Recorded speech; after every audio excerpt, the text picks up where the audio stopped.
विषकन्या। आगमन। प्रस्तावना। वो शहर, वो होटल, वो रहस्य। मुंबई, शहर जो कभी सोता नहीं। अरब सागर की लहरें जहां दीवारों से टकराती है, वहां एक विशाल इमारत खड़ी है, नोबेल पैलेस होटल। यह सिर्फ एक होटल नहीं, बल्कि अमीरों का स्वर्ग है। इटली से लाई गई संगमरमर की फर्श, मुरानो के कारीगरों द्वारा बनाए गए झूमर, और हर कोने में बहती महंगी इत्रों की खुशबू। यहाँ हर मेहमान को राजा की तरह मिलता है, और हर कर्मचारी को परछाई की तरह चलना आता है, शांत, फुर्तीला और अदृश्य। लेकिन इस खूबसूरती के नीचे एक गहरा अंधेरा छिपा था। रहस्य, झूठ और जहर जो इस होटल की दीवारों में बस गए थे। आज रात नोबेल पैलेस कुछ ऐसा होने वाला था जो इसकी नींव हिला देगा। बाहर का मौसम गर्म था, पर अंदर एयर कंडीशन की ठंडक मानो किसी और ही दुनिया में ले जाती थी। लॉबी में बैठे लोग शराब की चुस्कियां ले रहे थे, पियानो की मधुर धुन बज रही थी, और हर चेहरे पर एक नकली मुस्कान थी। पर आज रात यह मुस्कानें झूठ साबित होंगी। सीन 1। लॉबी में तनाव। रिसेप्शन डेस्क पर राजन खड़ा था, होटल का ड्यूटी मैनेजर। 20 साल का अनुभव, तेज नज़र और हर मेहमान की जरूरत को महसूस करने की कला। उसका काला सूट उस पर जैसे सिला हुआ था। सफ़ेद काले बाल और छोटी दाढ़ी उसे एक अनुभवी संत जैसा बनाती थी। मल्होत्रा परिवार 1 घंटे में आ रहा है, उसने नई रिसेप्शनिस्ट प्रिया से कहा। उसकी आवाज में सख्ती थी। रॉयल स्वीट तैयार रखना। बाथरूम में चमेली के फूल ताजे होने चाहिए। और डोम पेरिग्नन की बोतल मेहमानों के आने से ठीक 3 मिनट पहले बाल्टी में रखनी है। जी सर, प्रिया ने कंप्यूटर पर उंगलियां दौड़ाते हुए कहा। फिर उसने झिझकते हुए कहा, सर, नॉर्थ विंग की मेहमान, मिस अन्या रेड्डी। उन्होंने फिर से चादरें बदलने को कहा है। राजन ने भौहें चढ़ाईं। फिर, आज तीसरी बार। उन्होंने कहा कि धागों की गिनती सही नहीं है, प्रिया ने डरते हुए कहा। उन्हें मिस्री कॉटन खुरदरा लग रहा है। राजन ने एक लंबी, थकी हुई सांस ली। उसने ढेरों मुश्किल मेहमान देखे थे, पागल सितारे, अति अहंकारी व्यापारी, पर अन्या रेड्डी उन सब से अलग थी। 3 दिन पहले वह आई थी काले रेशम में लिपटी एक रहस्यमयी हवा। उसने नॉर्थ विंग का सबसे महंगा स्वीट लिया था, जो समुद्र की तरफ खुलने वाले निजी पूल को देखता था। उसने नकद भुगतान किया, इतनी बड़ी रकम कि राजन को यकीन न हुआ, और पूरी गोपनीयता मांगी। वह रूम सर्विस नहीं लेती, बल्कि अपने साथ लाए शेफ से खाना बनवाती थी। और उसकी चादरें, तौलिए, चप्पलें दिन में कई बार बदलनी पड़ती थीं। कोई समस्या है, राजन सर? एक चिकनी, मोटी आवाज आई। राजन ने पीछे मुड़कर देखा। विक्रम, सुरक्षा प्रमुख। वह एक मजबूत, चौड़े कंधों वाला आदमी था, जिसका सिर मुंडा हुआ था और चेहरे पर हमेशा शक की छाया रहती थी। वह पूर्व सैन्य अधिकारी था, और यह बात वह दिन में कम से कम एक बार जरूर बताता था। नॉर्थ विंग की मेहमान, राजन ने आवाज धीमी करके कहा, जो सफाई के दीवानी है। हाँ, वह रहस्यमयी औरत, विक्रम ने आंखें सिकोड़ते हुए कहा। मैं उसके फ्लोर के सीसीटीवी फुटेज चेक कर रहा था। वह हर रात ठीक 2 बजे अपने कमरे से बाहर निकलती है, बालकनी पर जाती है और समुद्र को देखती है। बस इतना ही। राजन की रीढ़ में एक कपकपी दौड़ गई। अजीब, बहुत अजीब, विक्रम ने कहा। और वह शेफ जो वह अपने साथ लाई है, क्रीम नाम का पतला, घबराया हुआ आदमी। मुझे वह पसंद नहीं। वह हर शाम सामान की पेटियां लाता है, और उन्हें किसी और के पास नहीं जाने देता। किचन स्टाफ तक को नहीं। सनकी होने में कोई कानून नहीं है। राजन ने आश्वस्त करने की कोशिश की, हालांकि उसके पेट में एक गांठ बन रही थी। वह एक भुगतान करने वाली मेहमान है। हमें उसकी गोपनीयता का सम्मान करना चाहिए। मुझे उस पर भरोसा नहीं, राजन, विक्रम बड़बड़ाया। मेरा दिल कह रहा है कि इससे कुछ गड़बड़ है। याद रखना, वह औरत जहर है। विक्रम को नहीं पता था कि उसकी बात कितनी सच साबित होने वाली थी। सीन 2 मल्होत्रा परिवार का आगमन। 1 घंटे बाद रॉयल स्वीट के दरवाजे खुले और मल्होत्रा परिवार अंदर आया। धन और अहंकार की लहर। परिवार के मुखिया श्री विक्रम मल्होत्रा, एक मोटे चांदी बाल वाले उद्योगपति, फोन पर चिल्ला रहे थे। उनकी पत्नी श्रीमती नीलम मल्होत्रा हीरों से लदी हुई पहले ही नमी की शिकायत कर रही थीं। उनका बेटा अर्जुन, एक शरारती चेहरे वाला जवान जिसके चेहरे पर बोरियत छाई थी, ने स्टाफ को मुश्किल से देखा। राजन ने चेक इन करवाया, सामान स्वीट में पहुंचाया और मुस्कुराते हुए पीछे हटने ही वाला था कि अर्जुन मल्होत्रा ने उसे रोका।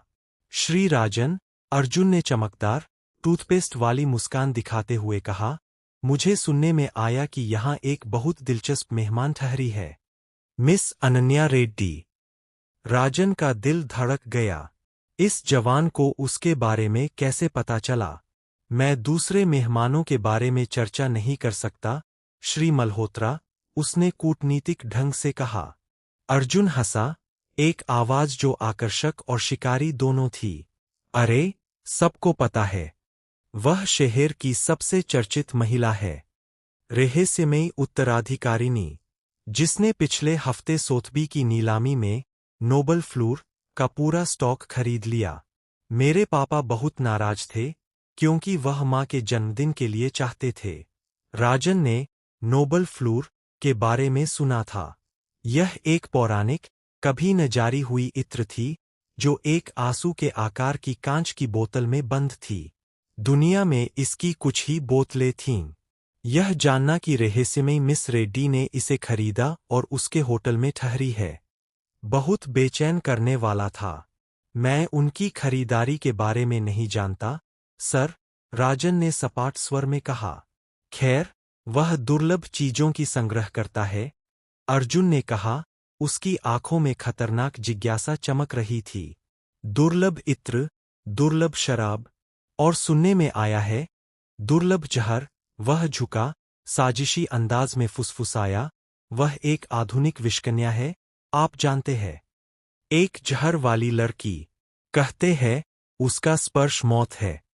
राजन ने उसे घूरा, एक ठंडी दहशत उस पर हावी हो गई। वह एक बहुत अजीब बात है, श्री मल्होत्रा। युवक बस हंसा और चला गया, राजन को गलियारे में अकेला छोड़कर। उसके शब्दों का बोझ उस पर भारी पड़ रहा था। सीन 3 रात का सन्नाटा। सूरज ने अंधेरे के आगे समर्पण कर दिया था। आसमान बैंगनी और काली छायाओं में रंग गया था। नोबेल पैलेस की लॉबी शांत थी। पियानो बंद हो चुका था और एयर कंडीशनिंग की हल्की गूंज ही एकमात्र आवाज थी। विक्रम अपनी आखिरी चक्कर लगा रहा था, उसके कदमों की गूंज संगमरमर पर सुनाई दे रही थी। उसका रास्ता किचन के पास से गुजरा, एक बाज चमकता हुआ स्टेनलेस स्टील का साम्राज्य। वह आगे बढ़ने ही वाला था कि उसने अंदर हलचल देखी। यह करीम थॉमस रेड्डी का शेफ। वह एक छोटी, पुरानी ओखली मूसल पर झुका हुआ था, कुछ सूखी, काली पंखुड़ियां पीस रहा था। विक्रम ने उसे देखा, उसकी सहज प्रवृत्ति चीख रही थी। करीम फुसफुसा रहा था, उसके होंठ एक मूक, हताश प्रार्थना में हिल रहे थे। उसने सावधानी से पिसे हुए पाउडर को एक छोटी, चांदी की शीशी में डाला, एक छोटी, अलंकृत वस्तु जो मंद रोशनी में चमक रही थी। तुम क्या कर रहे हो? विक्रम की गरजती आवाज ने शेफ को चौंका दिया। करीम चौंककर लगभग शीशी गिरा बैठा। वह मुड़ा, उसका चेहरा दहशत का मुखौटा था। कुछ नहीं, सर, बस मैडम के लिए एक हर्बल दवा बना रहा था। उन्हें नींद नहीं आती इस वक्त? विक्रम ने आंखें सिकोड़ते हुए पूछा। और एक बंद किचन में?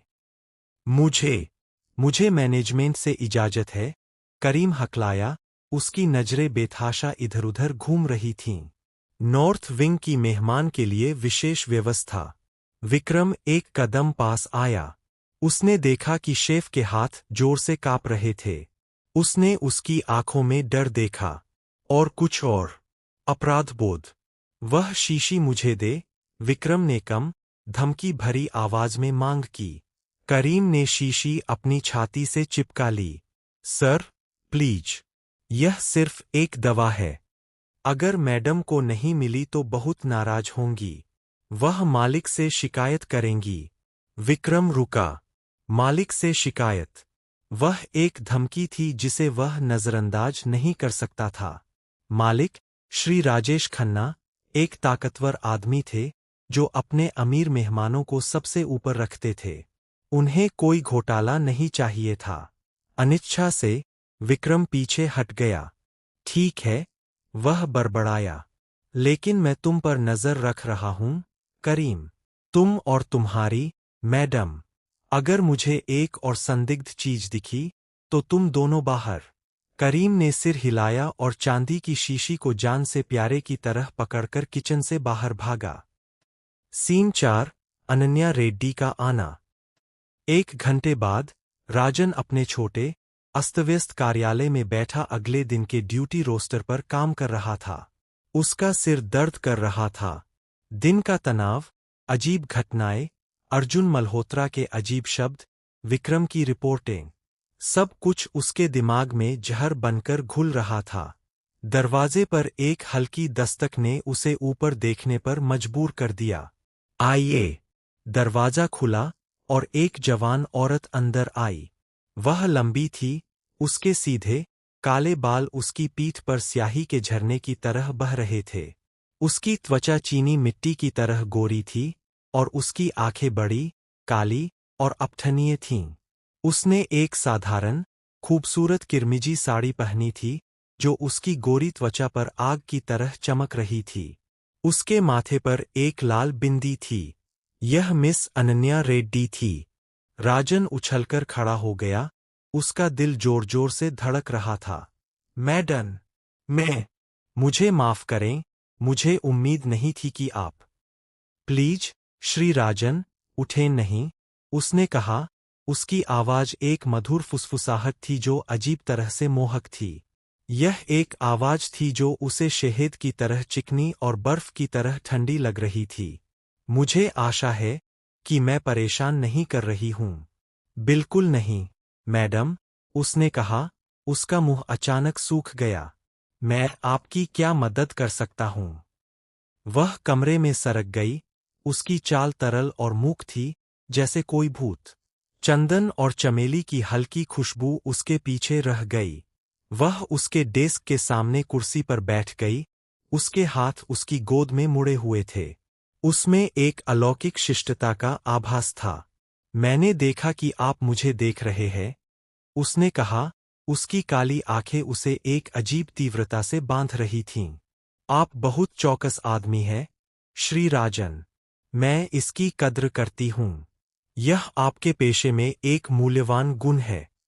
राजन को अपनी कनपटी से पसीना टपकता हुआ महसूस हुआ।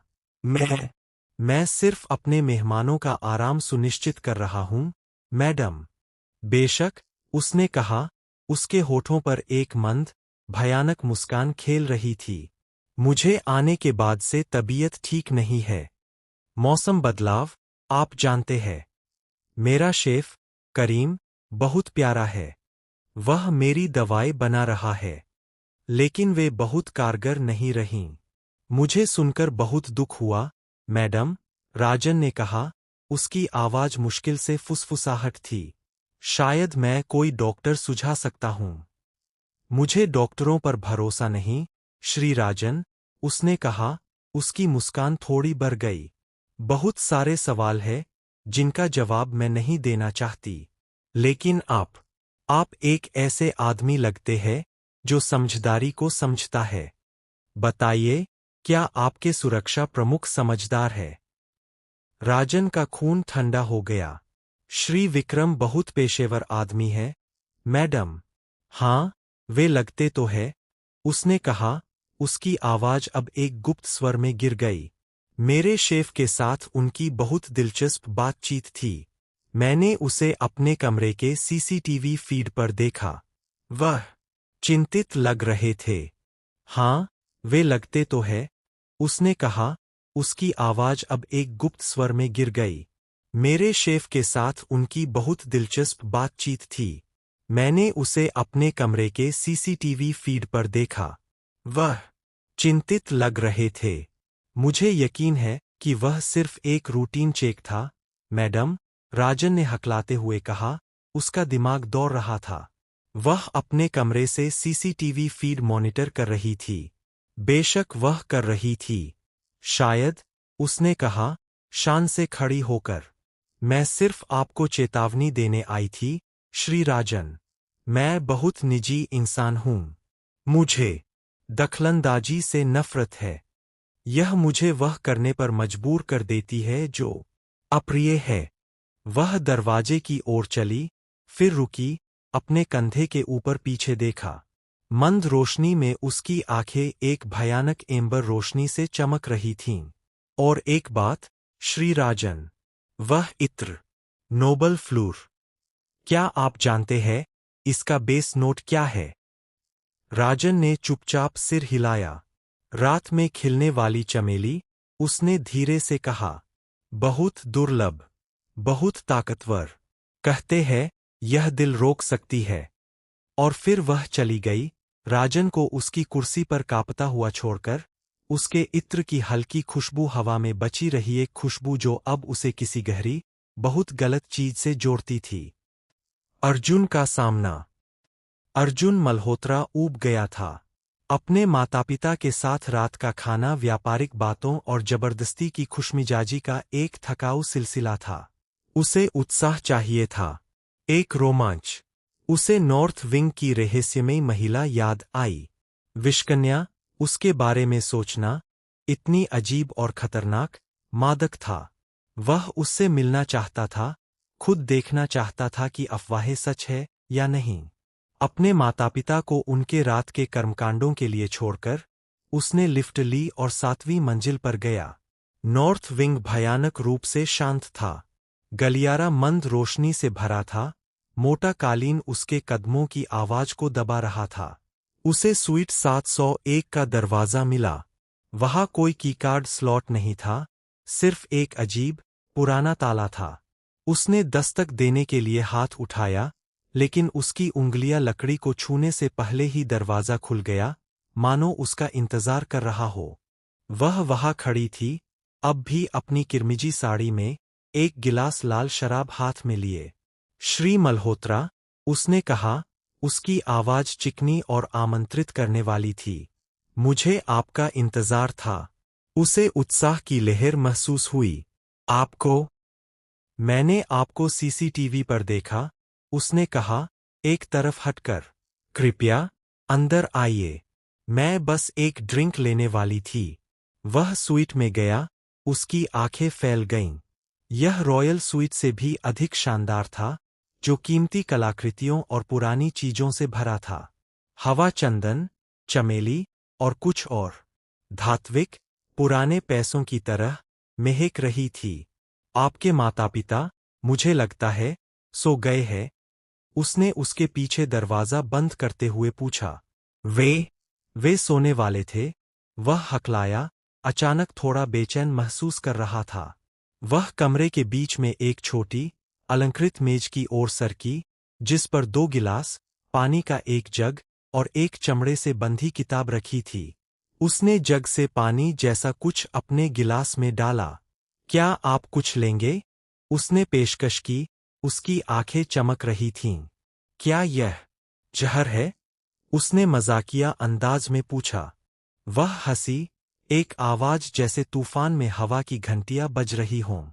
आज रात नहीं, श्री मल्होत्रा। आज रात हम बस बात कर रहे हैं।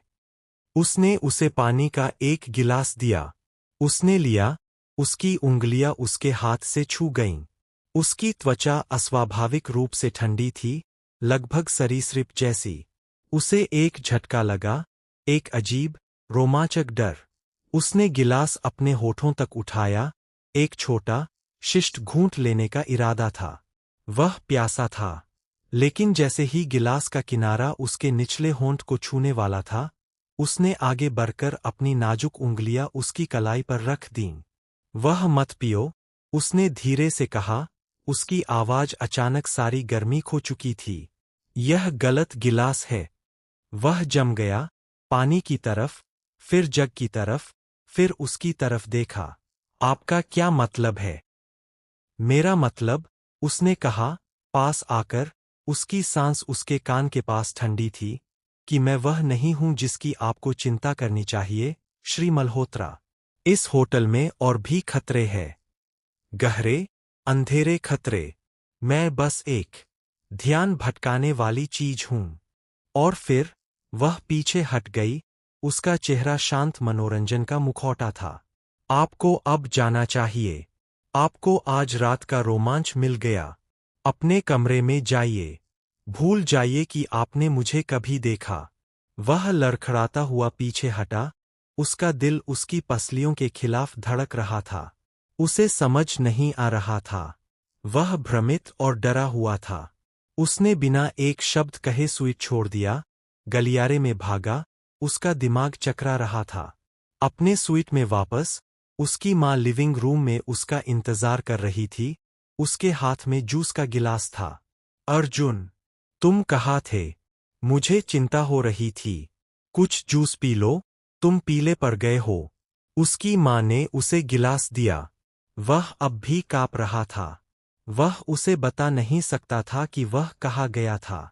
वह उसे अनन्या रेड्डी के बारे में नहीं बता सकता था। उसने गिलास लिया और जूस को एक घूंट में पी गया। मीठा, ठंडा तरल उसकी बिखरी हुई नसों को शांत कर रहा था। डैश डैश, पहली मौत। 1 घंटे बाद, नोबेल पैलेस एक भेदी चीख से जाग गया। आवाज रॉयल स्वीट से आई थी। राजन और विक्रम पहले पहुंचे। उन्होंने दरवाजा खोला तो श्रीमती नीलम मल्होत्रा अपने पति, विक्रम मल्होत्रा के शव के ऊपर खड़ी चीख रही थीं। वह फर्श पर पड़ा था, उसका चेहरा पीड़ा के मुखौटे में तन गया था, उसकी आंखें खुली थीं। उसके मुंह से झाग निकल रहा था, और उसकी त्वचा नीली पड़ गई थी। वह बस गिर गया, श्रीमती मल्होत्रा ने हिस्टीरिकली सिसकते हुए कहा। हम बस बात कर रहे थे। उसने कहा उसे चक्कर आ रहा है, और फिर वह बस गिर गया। विक्रम ने झुककर आदमी की नब्ज चेक की। उसने राजन की तरफ देखा, उसका चेहरा गंभीर था। मर गया। कोई नब्ज नहीं। राजन ने शव को घूरा, उसका दिमाग अराजक छवियों और फुसफुसाहटों का तूफान था। उसे अनन्या रेड्डी याद आई, उसकी भयानक मुस्कान, उसकी भयानक चेतावनी। उसे करीम याद आया, उसके रहस्यमय पाउडर को पीसते हुए। क्या यह उसका काम है? राजन ने सोचा। या यह सब एक बड़ी साजिश है? विक्रम उठा, उसका चेहरा पत्थर जैसा। पुलिस को बुलाओ। किसी को भी इस कमरे से बाहर ना जाने दो। और वह रुका, उसकी आंखों में एक भयानक एहसास चमक रहा था। मुझे नॉर्थ विंग की मेहमान की जांच करनी है। अभी। राजन ने सिर हिलाया, उसके हाथ कांप रहे थे। उसे पता था किसी तरह यह सब अनन्या रेड्डी से जुड़ा था। वह विषकन्या थी, और उसने अपना पहला शिकार कर लिया था। अंधेरे का सच। जब विक्रम नॉर्थ विंग की ओर भागा, राजन लॉबी में खड़ा था, उसका मन असंख्य सवालों से भरा हुआ था। अनन्या रेड्डी कौन है? उसने विक्रम मल्होत्रा को क्यों मारा?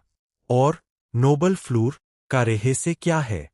उसने अपनी जेब से फोन निकाला और मालिक, श्री राजेश खन्ना को कॉल किया। लेकिन कोई उठा नहीं। एक अन्यायपूर्ण शांति थी।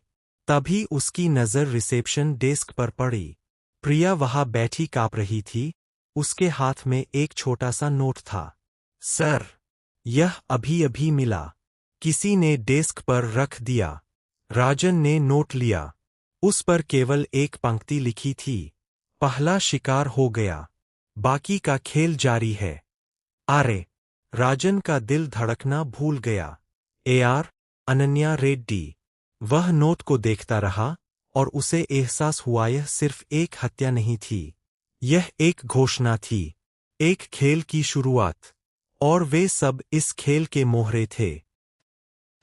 राजन लॉबी के कोने में खड़ा था, जब पुलिस की सायरन दूर से सुनाई देने लगी थी, उसकी नज़र होटल के ऊपरी मंजिल की खिड़की पर गई। North wing, sweet 701।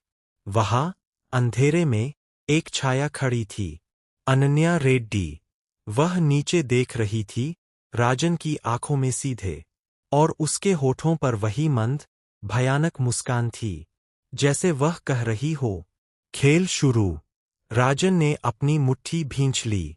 उसे पता था कि इस रात ने उसकी जिंदगी हमेशा के लिए बदल दी थी, और उसे यह भी पता था अनन्या रेड्डी का आखिरी शिकार वह नहीं था। बहुत दूर से नहीं।